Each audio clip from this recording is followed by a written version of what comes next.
راديو الإلكتروني www.iradio.org.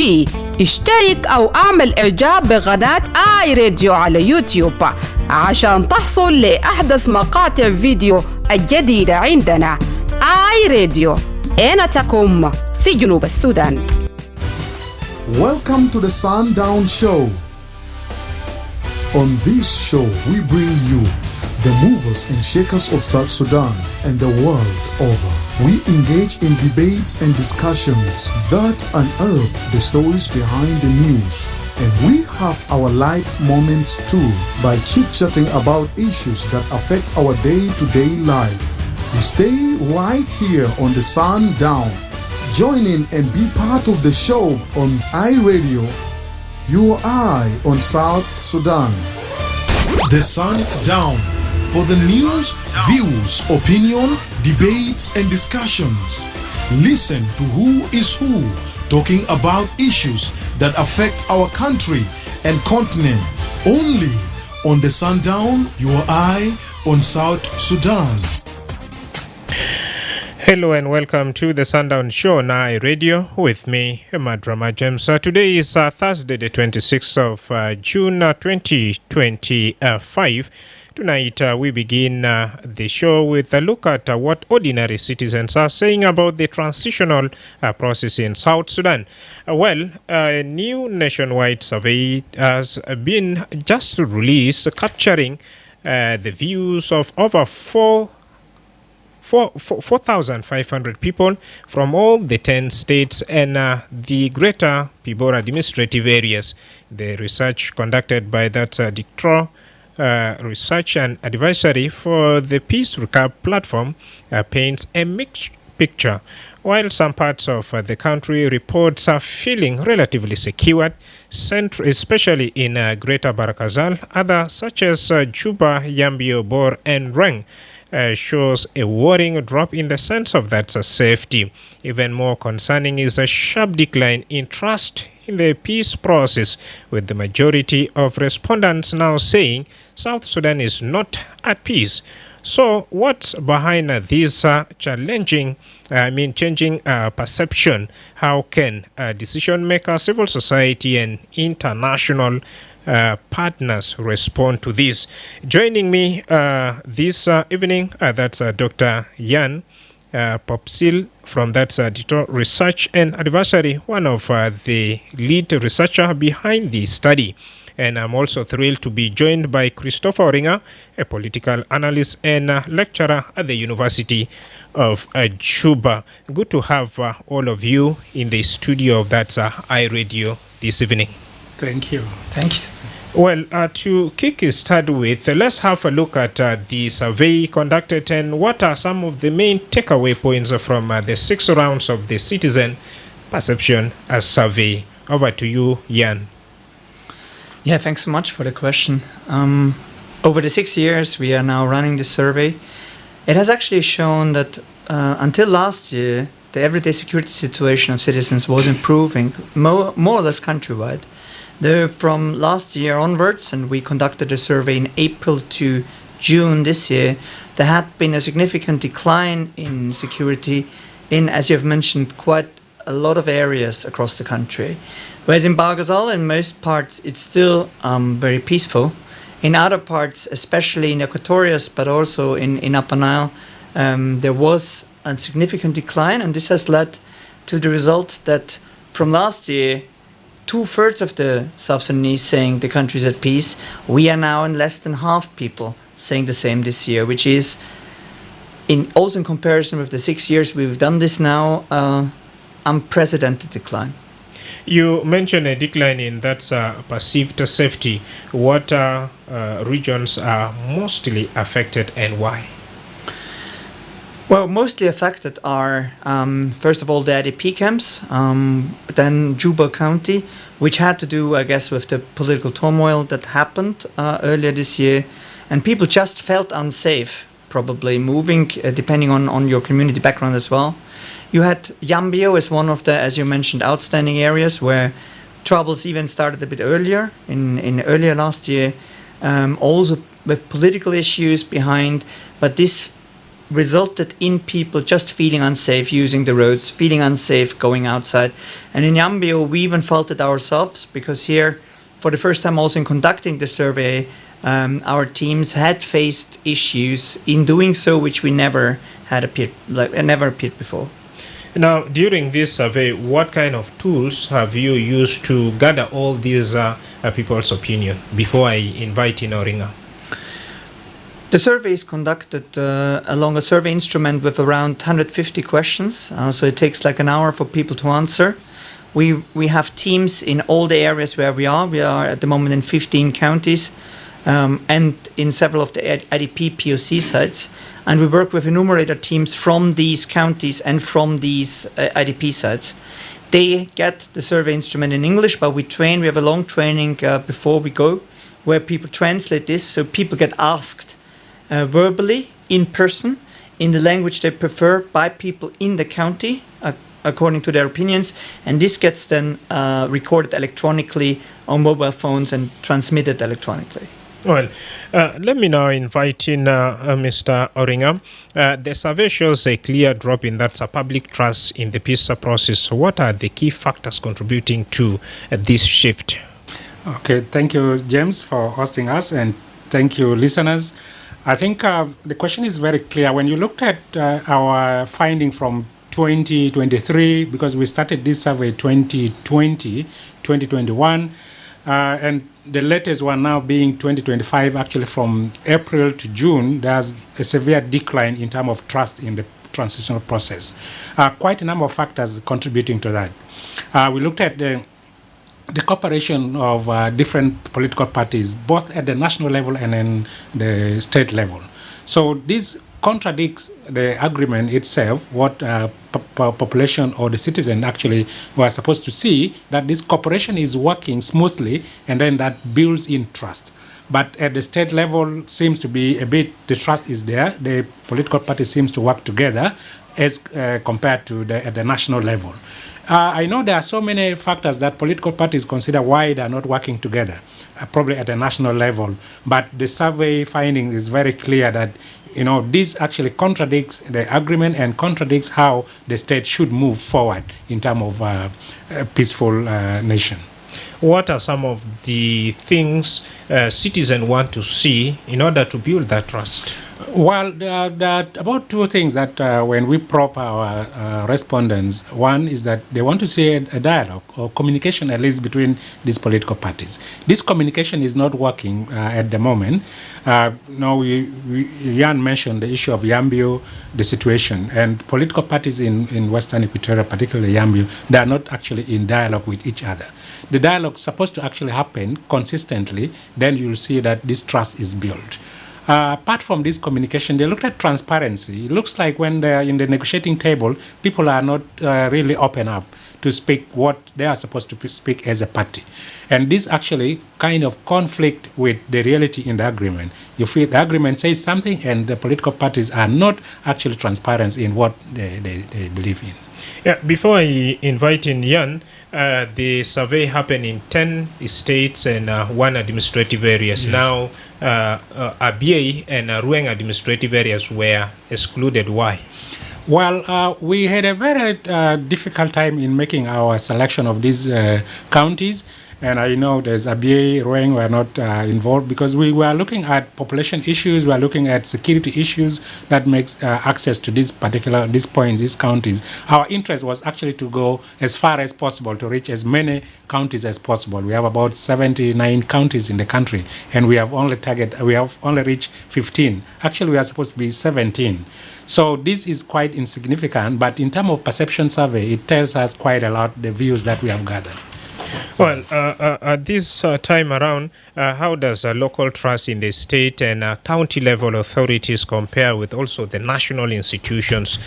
Looking at the perception survey, Ian, you can throw more light on that.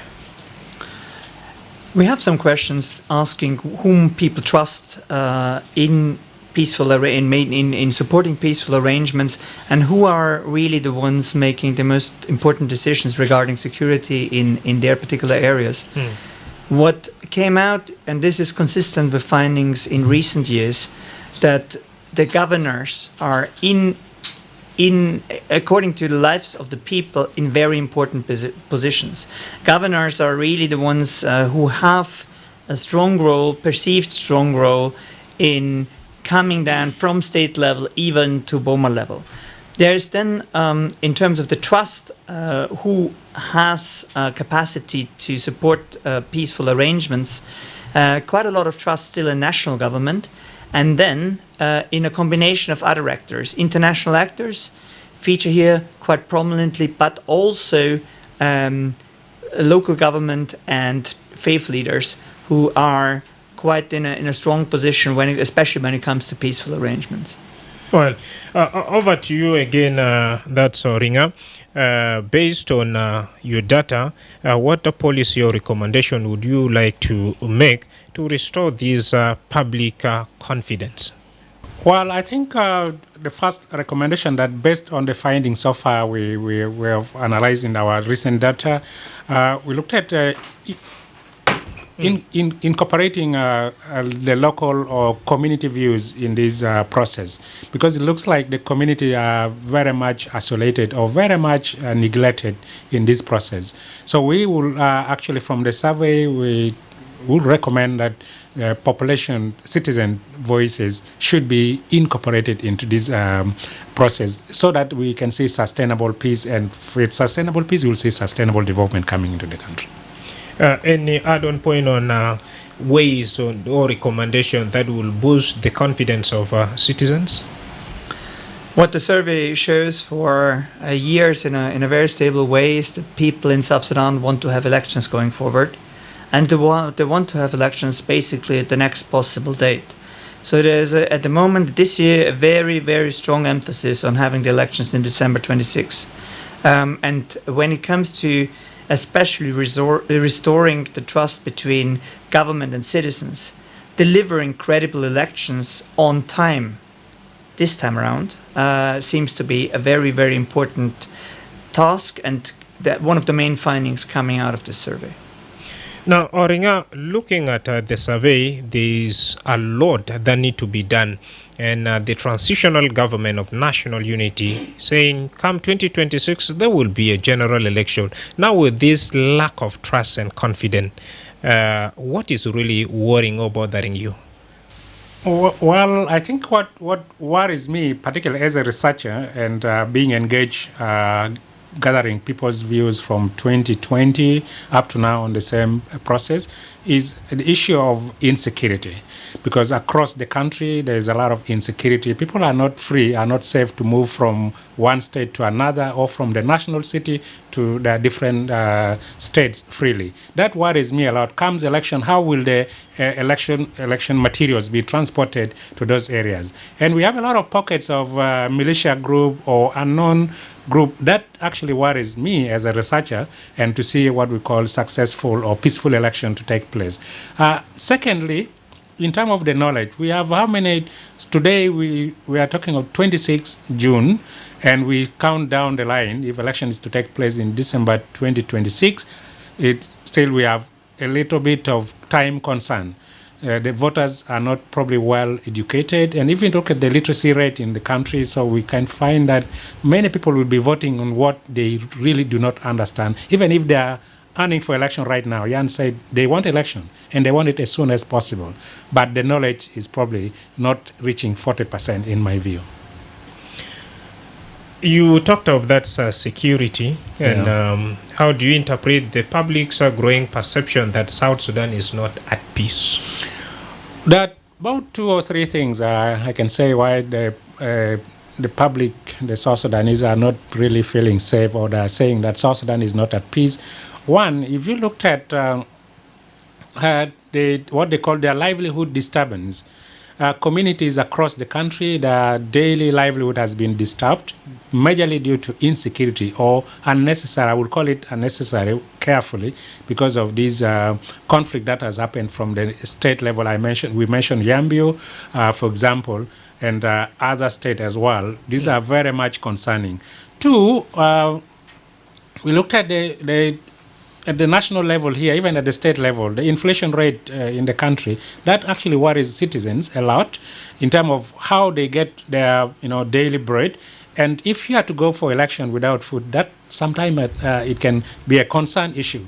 That is the second thing. But I think also in the voters' education, both civil servants or civil societies are actually probably maybe not doing what they're supposed to be doing right now, because if we are less than 8 months to prepare for peaceful election or successful election, right now civil society organizations together with the government, they should be actually running around educating voters, but that is not happening. I know there could be constraint, economic constraint and other things, or personnel, but that should be at least at a start-off point for civil societies. Recently, before I invite in Ian, we have seen, of course, dispute at the national level. And from a political standpoint of view, what role has also this played in shaping the ideas of the citizens? When you look at the dynamics of conflict or the dynamic of the dispute between the different parties at the national level and the state level, and then influence on the citizens' views, is quite immense, quite a lot, and is negative. Any political disputes that happen at the national level is totally transmitted, because we know these days people have social medias group, and they easily transmit this information at the grassroots level, and some of these information that they transmit could be viral, could be very disturbing in terms of the security of the nation. So I think that control of these social media should actually be in place to some extent, so that we don't see the trickle effect from the dispute at the national level between political parties affecting the daily running of at the state level, Boma level, county level, Payam level. Some of these things we see happening here in Juba as a national capital, but that goes immediately, it happens to the state level, and that affects the daily running of the state. Ian, welcome on board. The data shows that trust is higher in local leadership than at the national government. Is this a sign of that's also a disconnect or opportunity for decentralization? Or what's your take on that? The political setting in South Sudan, according to this data, has always been quite decentralized in a way. There is, of course, all these eyes on Juba and the competition on national government. I think people see that, and to see all the dispute that happens in Juba, with a lot of decrees, with people dismissed, reappointed, with issues between the parties at the national level. At the same time, they often see that at a county level, things work actually in quite a lot of countries actually quite okay.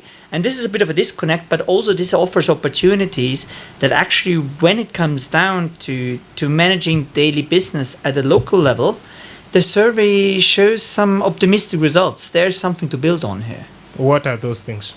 Well, sometimes the county commissioners are really willing to do things. It really depends on the areas, of course. It really depends to what amount local government is connected to the people and also from the communities. But these things have gotten better. I know from other work that there had been, for instance, dialogues the county commissioners would do with SSPDF in the area, getting checkpoints removed, getting problematic commanders sometimes replaced. These are things that help trust and building trust between citizen and government, which also goes and beyond the county boundaries. Oringa, in your own view, do you consider this particular sign between the local and national government, do you term it as a disconnect or decentralization kind of system? Well, I consider this as a total disconnect, not really decentralization of system, but it's a total disconnect, because the national government and the state government, they are supposed to implement one thing, I would say. What is that? Even if it is at the state level is different, because the policies are the same. The policies that the national government comes up with is supposed to be implemented at the state level, and the state level transfer it to the county, Boma, Payam, all these levels. But it looks like there's a disconnect here, that at the national level things are implemented differently as the state level. And this is one I would bring it example. If you looked at our, at the state level, you looked at the governor arrangement. The governors has all these authorities in place, the ministries in place. But the Ministry of peace building, I would take this particularly. The means of peace building at the state level probably is not as informed or not financed as supposed to be with the ministry at the national level. And this creates a gap. This creates a disconnection. How would they communicate? How would they implement things when they are already handicapped financially, I mean. And handicapped financially, these days, I know it's very difficult. Even at the research field, it's difficult to get resources. But as a national ministry, it's supposed to actually work together with the state level ministry. And this particularly the state Ministry of Peace Building, which is very critical in implementation of this agreement, and not only agreement in making sure that election moves on next year, December is successful. But looks like there's a disconnect between the national level Ministry of Peace Building and the state level Ministry of Peace Building. Now, you have interacted with some of these citizens within the 10 states and 1 administrative areas to connect this. What are some of their recommendations? Well, there are about 2 things, and I know Jan will add others. The first one is that, at the state level, in terms of peaceful election, they would actually require that polling stations or voting materials should be taken to them as early as possible, and because it is their wish to vote. That is one thing. Taking earlier and also be giving awareness on how they should vote earlier. There are quite a number of population who have voting awareness because they have voted before, voting experience. They have voted before. But if you look right now, 2025, or election is 2026, we have also a very good majority of youth who have not voted in their life. And they require voting skills or voting awareness to be given to them. And that is not happening. And that is what something is worrying, and it can cause violence because they will actually be voting and they don't know who they are voting exactly. Because if we ask, actually in our survey, we ask, do you know a member of your parliament, member of parliament at the national level, even at the state level? Many of them do not know them. Because of what Jan said, there's very high rate of decrease coming in and out, so they lost track. Who is their member of parliament at the national level? Jan, looking at the gap between the national and the state level, there's something blocking them. Now, you have interacted with some of these citizens, you have obtained their views on why this is happening. Now, moving forward, how can the state and the national government work together based on the survey, based on your interactions with the citizens at the state's level? What we know from the survey is what are actually issues people want to be addressed, want to have addressed politically. And there's always more or less across the country 3 things popping out, which is the security, which is the economic conditions, and it's corruption. People want to have these 3 topics dealt with properly. And what is, especially when we see corruption popping up so big here, I think a common concern that actually people understand in a way that a public sector is there to serve them. And I think often, and this might be one of the examples in the disconnect, the self-understanding of some, or in the public sector, especially in Juba, might not necessarily a serving one. I think here is something to learn. Here is something to take from these visions, and to, for the national level, clearly direct policies into the issues where there is problems. Again, security, the economic conditions, fighting corruption, which are clearly voiced by the people as the most important issues here, and do this in a way that they serve the people and not own interests. Citizens too have a role to play to make sure that the election is credible and to make sure that also peace prevail. And now in this juncture where there's a gap between here, what should the citizens also do from now before 2026? Well, taking it from the perspective of election being a process, not an event, the citizen definitely have a role to play. And that role has to be collectively played. Both from the citizen who are knowledgeable and citizens who probably do not have sufficient knowledge on how to conduct election. So the first role is actually being disciplined. Because as citizen, you have to be disciplined, and this is a discipline calls for emotional control. Most of the things that citizens do in many places that we have conducted this survey, looks like there is a lack of emotional control. That one political politician actually comes up with an idea, and you find people are following without synchronizing or analyzing it deeply, that what would be the repercussion of this. That is emotionally driven. So I think the first role is actually they need to control their emotion and digest issues as they come before they jumped in. Secondly, there's a lot of support that we need to give to at the state level.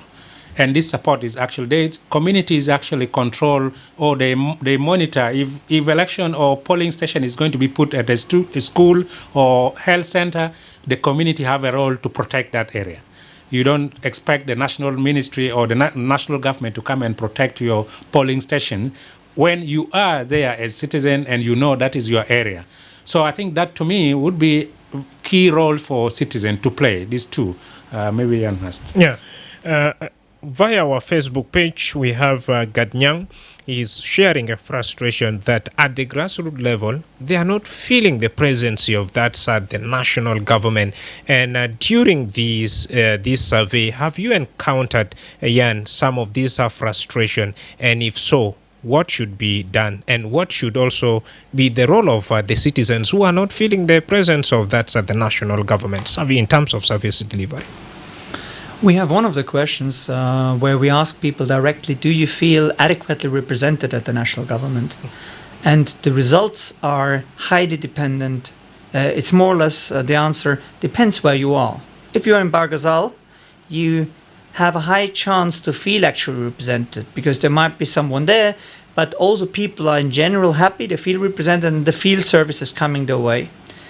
If you're in Equatorius, the situation is totally different. The numbers I have just on top of my head, it would be 75% more or less in Barghazal saying the national government cares about my areas. In Equatorius, we are down to like 15 to 20%. So this is a huge gap. And here it really, one of the recommendations is, and this goes to the national government, be more inclusive, be more representative in appointments, but also be clear that you serve the whole country and direct resources, direct attention in all sorts of ways, and not focus on strongholds. Because this, of course, correlates also where there's areas where SPLM is very popular. This correlates with where many people in the leading elites come from. So these things are reflected in the opinions of people. Orenga, talking about political representation, this transitional government of national unity is one of the biggest, having 5 vice presidents. And most of these vice presidents are coming from these regions where there are complaints now. What are they really, the citizens want to see, and what kind of representation are they talking about? Well, according to the survey, and we are going to be limited to the survey's findings, really, it's very clear that, yes, we have 5 vice presidents, and some of these 5 vice presidents, maybe some of them are not even known in their villages, where they come from, in their constituencies. But the concern here is in terms of service delivery. When you have 5 vice presidents and the population don't see, they don't feel they deserve their services. I would think that from the 5 waves, the 6 waves of the survey, I think we included how you see that the government cares, the national government cares about my community in the 3rd, the 4th, and the 5th, and the 6th waves. But in the 1st and the 2nd wave, we did not include this question. So this actually it tells a lot in terms of what kind of services do people want. You can move, actually, like in other areas, more than 2 kilometers, you don't see a functioning primary school. More than 2 kilometers, you don't see a functioning health center. And that is what the community want. They want to see a functioning health center, a functioning primary or secondary schools. And that is not happening. Or even market that community can converge and share a lot of things. Find that you can walk more than 5 kilometers, you don't see a functioning market for the communities, and this is something which is alarming. And I think across the 10 states and the counties that we went, there is a growing concern, and that could actually increase or fuel more conflict when we see communities are not cooperating, or they are not sharing any avenue like market together, health center together, school together. Jan, before we invite also our patient audience to ask their good questions, civil society and academia have a role also to play in terms of bridging the gap. Your survey have clearly indicated right here. Now, what should really the civil society, the academia do, or the role they should really play to bridge this particular gap between the citizens and the transitional government? Yeah, I mean, I'm in a hard position to comment on this. I'm not South Sudanese myself, so I'm not in a position really to advise. You have gathered the opinion of yes. From where they sit, it's difficult to say what civil society should really do. Civil society has surely, and this is expected, as we discussed, a role to play in civic education in forefront of elections. This is something that is clearly there. I think there is something you can read out of the data, that civil society has a certain role to control government, especially at the subnational level, but also at the national level. You find this reflected also in terms of then conducting elections to support, especially the supervision, the control, observation of elections. Also here, there is clear roles to play for civil society in these terms. Yeah. Any add-on point, Oringa? Well, I think in addition to that, the civil society have a very critical role to play in the election process. Firstly, is actually they have to come together. There are so many civil society that some are registered, some are not registered, that they do not know who is where. So they need to do coordination first among themselves. Then they see how to position themselves with one voice. What would be the thematic areas in which place particularly? Two, in terms of resources, because these days donors are also very much restricted. They will not give their money without knowing really, do people trust you? There are some other civil societies that citizens do not trust, and this we need to know. Then they will be able to implement their role in terms of monitoring the election process. That is one. Government alone cannot provide, or the Election Commission cannot provide civic education. They have to take that role seriously and offer, even free of charge, without looking for money. Some of them are well placed at the community level. They can give awareness. Maybe the third thing that they should actually do, they have capacity in terms of arranging with the line ministries or the line commission, particularly the election commission, is to actually support the commission to do their work. And that would be appreciated by citizens, that civil society in this country, they have supported electoral commission to implement election process until the end peacefully.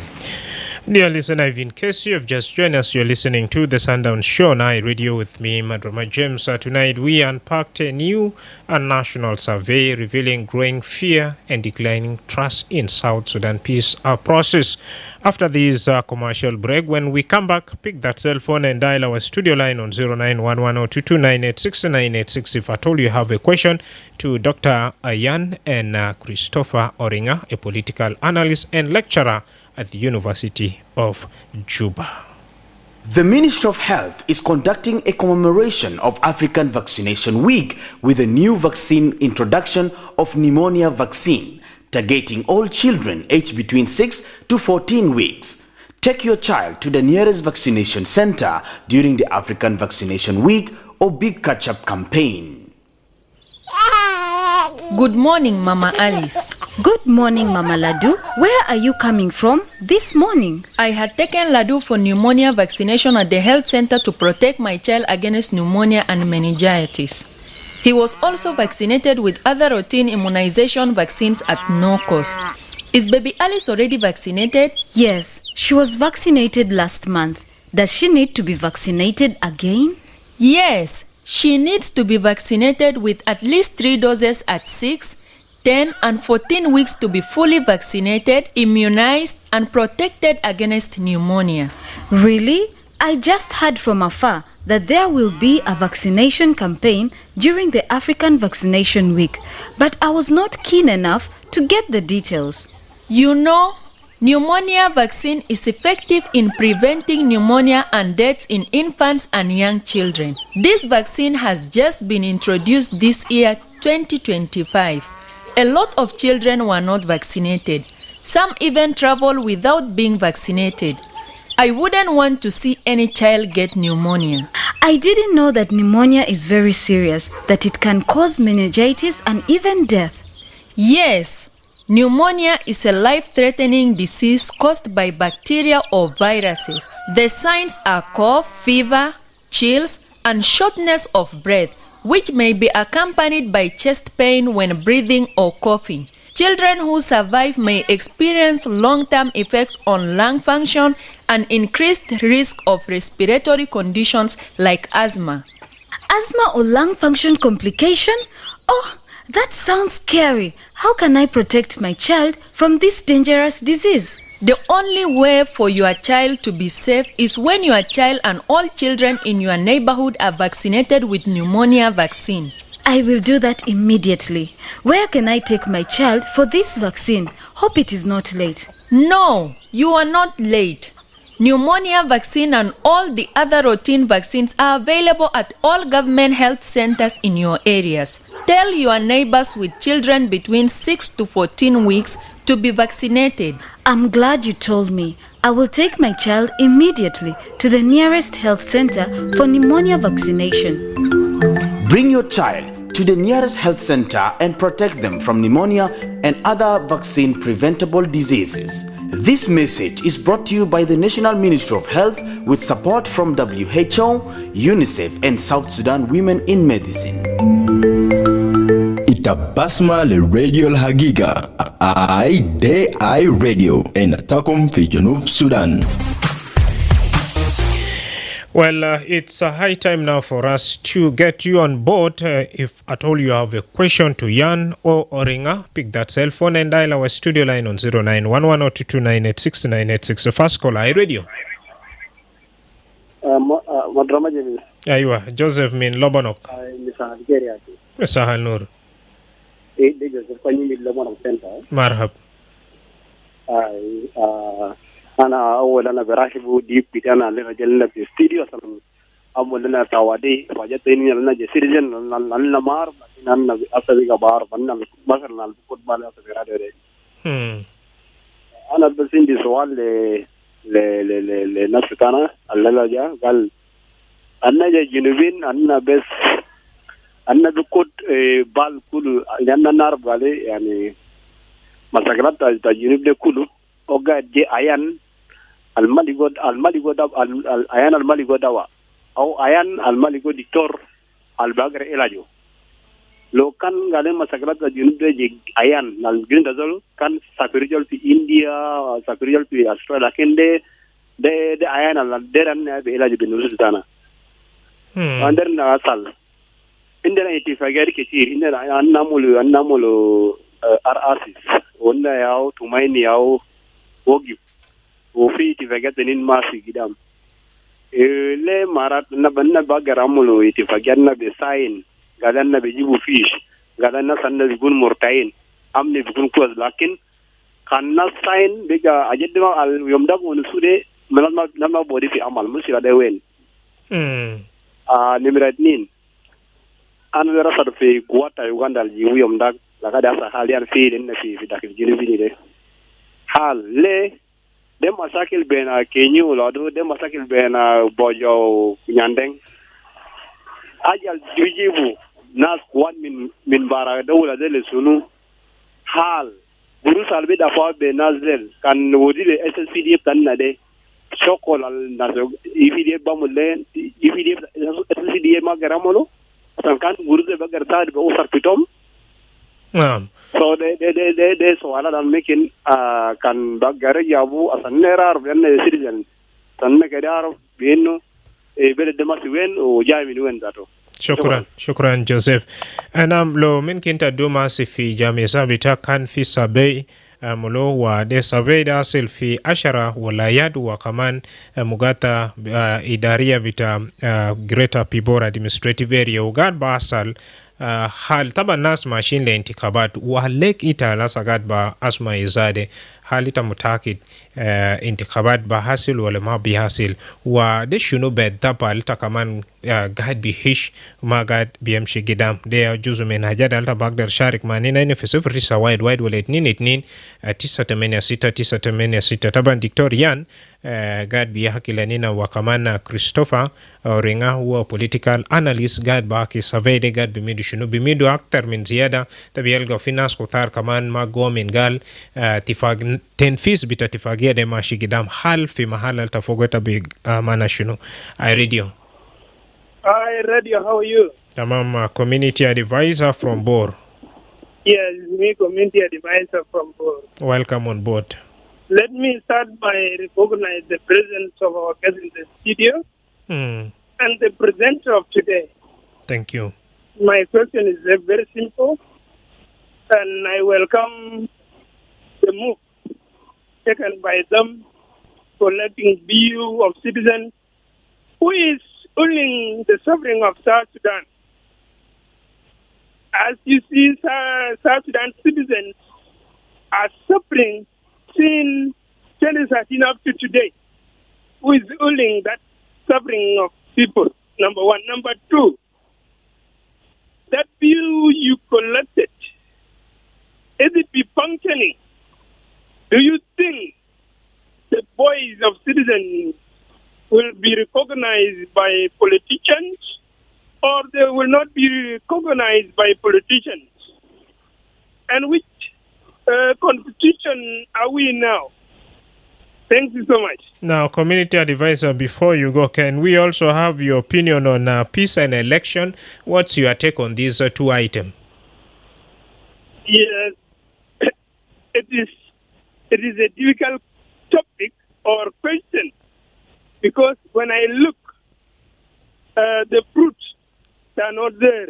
The fruit of the election are not there. When I look, the business to allow election, I have not seen. That is why I have those questions. Who is with our suffering as a citizen? As I tell the truth now, people will not be happy with me. So that is why I have that question. Thank you. I don't think there will be election or there will not be election. All right. Thank you so much, community advisor from Abor. Community advisor said it's a difficult question to really answer, but thank you. You have tried also. Hi, radio. Madrama. Ayua. Good evening. Good evening, Ustaz Tolfuk. Absolutely. This is me, Tolfuk. How are you doing, my brother? Who are there in the studio with you. Thank you. To start with, what's your opinion on that peace and election? My brother, South Sudan, it is our country. Our soil is black like us. What do you mean? But our country, there is no problem with the citizen. The problem is in human beings' heart, because since to start from 2016 up to now, people are crying about the price rising up, food commodities, everything. And we have a huge government. And the huge government, those who attack the ministers and those who attack the revenue authorities, they are sleeping. There is no change from the beginning up to today.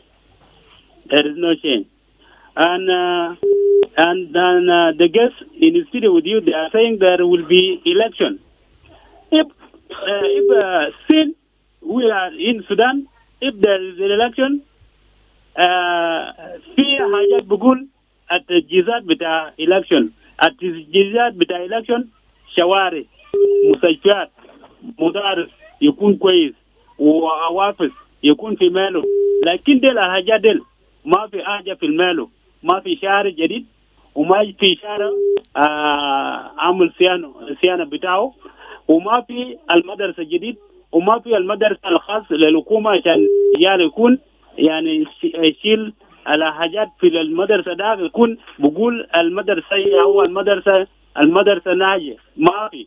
الأسا أنتم قاعدين في الاستوديو بقول في election ده عندنا constitution لسه ما في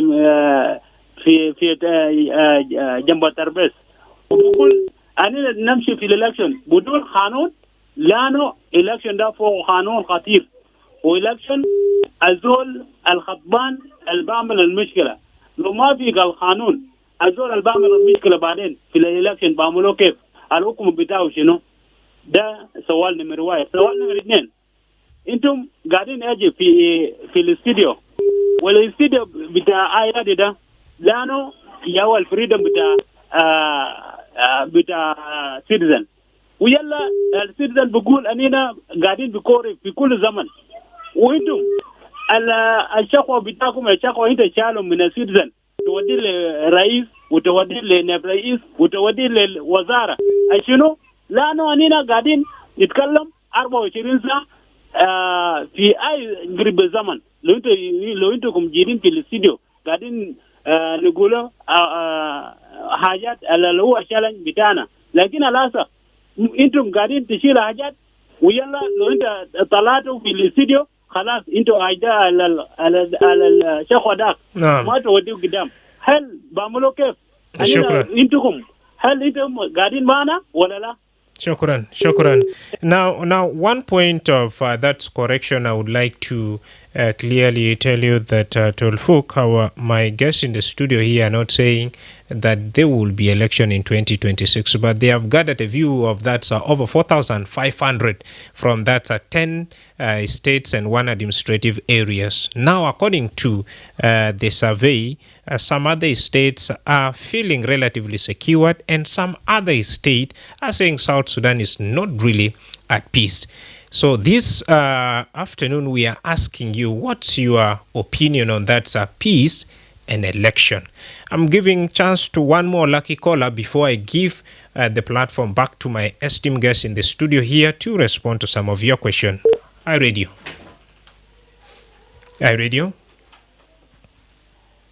Well, I think because of time, let's keep it here.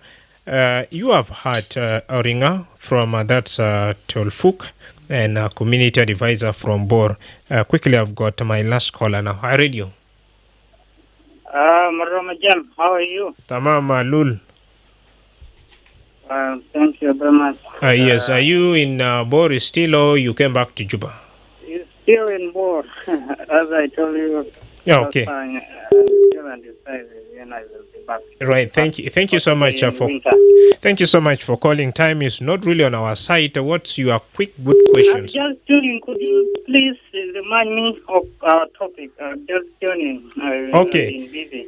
Oh, okay. A survey was conducted of that's over 4,500 views within 10 states and one administrative area. Some states are saying they are relatively secured and others are saying South Sudan is not at peace. Where you are now, tell us what's your opinion on that peace and election. According to the survey suggested that the vast majority of the people are not what? No, some states are saying they are relatively secured and other states are saying South Sudan is not at peace. So particularly you, what's your take on peace and election? Madrama Jam, to be honest, I'm not optimistic that this country will never be stable, given this political turmoil in the country. But I always urge our leaders that they should always prioritize the interests of the people of the country rather than personal interests. So the important thing that can be done here is to return to the whole peace talk that has been overshadowed by this political turmoil in the country. They should revive this peace process. They should put aside all the differences. This is what can put the country to the right track. Thank you. This is my perspective, Madrama. Thank you so much for calling all the way from Bor. Lul should be our last caller for now. Allow me to invite Oringa to have your opinion on all the reactions from our patient audience. Welcome. Okay, thank you so much. I want to start with Joseph from Lobanok. Joseph, you raised a lot of concern. And firstly, you said, it looks like the country is sick and there's no medicine or drug that can cure the sickness. Or like the country is sick and there's no particular doctor that can treat such sickness. And I want to say, yes, that is your observation, but looking at the topic we are discussing right now, we are presenting basically the perception survey, people's view, and I think there are quite a number of things that the views actually reflect right now in terms of election, in terms of trust in the transitional government. And I believe that it is the citizen and other stakeholders that they can fix that problem. Of course, you mentioned the access issues, which is a problem. You said the problem is there and it looks like there's no peace, yet peace agreement is signed. But I want to say that there's a very significant move now to make sure that this agreement is achieved. Even if that is not our role in the studio, our role is actually presenting the views of people that we have collected. Also, you brought in the issue of the UPDF and SSPDF. I think that is not what we can address right now. We leave it in another forum. The community mobilizer or community advisor in Bor, yes, again, you said the voices of the people, the citizen. It looks like it's not being considered from your perspective, but I think, or to some extent, you are right, because we looked at quite a number of issues, and I mentioned earlier the incorporation of community voices or people, citizens' voice into the implementation of the peace process. I think that is something that we can say take home, that community voices and in different levels should be actually incorporated into this peace process. And what we are discussing in the perception survey, we ask if their community, they feel represented or they feel the national government cares about them. That was our aim. But also from Metalfuk, yes, you brought in the election, whether we see that we are talking election will be possible. I think we are presenting this view. Community wants election, and they want it as soon as possible. This is what there is a contradiction there. That yes, they need election, but they also see the risk attached to elections, and this is something that we keep probing our respondent. But you want election, and you see the risk of election. How do you deal with this? And even if they have election risk presenting itself, they still want election. That will actually say they will get rid of these so many vice presidents that you mentioned.